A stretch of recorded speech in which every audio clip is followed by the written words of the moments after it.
মমতার প্রিয় সবুজ সাথী সাইকেল বিকোচ্ছে বাংলাদেশে। অবাক হওয়ার কিছু নেই, এমন খবর আগেও পাওয়া গিয়েছিল। এবার তা সামনে আসলো।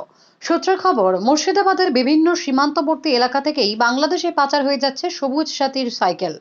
জলঙ্গি সাগরপাড়া থেকে স্কুল পড়ুয়াদের পাওয়া সাইকেল 700-800 থেকে 1000 টাকায় বিক্রি করে দেওয়া হচ্ছে বলে অভিযোগ। ওই সাইকেলই বাংলাদেশে বিকোচ্ছে 7,000 থেকে 7,500 টাকায়। মুর্শিদাবাদের জলঙ্গির স্থানীয় বাসিন্দারাও বলছেন, সবুজ সাথীতে পাওয়া সাইকেল একটু পুরনো হয়ে গেলেই অনেকে বিক্রি করে দিচ্ছে। অর্থাৎ গরিব পড়ুয়াদের রাজ্য সরকারের দেওয়া সাইকেল নিয়েও দুর্নীতি চলছে রমরমিয়ে।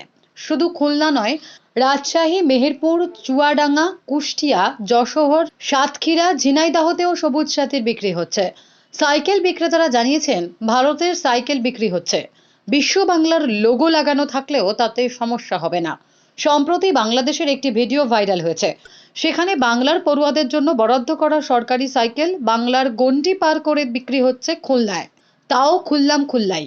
সমস্যা হচ্ছে যে যাদের সাইকেল প্রয়োজন অথবা যাদের সাইকেল প্রয়োজন নেই, সকলকেই দেওয়া হয়েছে সাইকেল। যাদের একটা বড় অংশ হয়তো মোটর বাইক বা গাড়ি করে স্কুলে যায়, এমন অনেকেই আছে যাদের বাড়ির পাশেই স্কুল।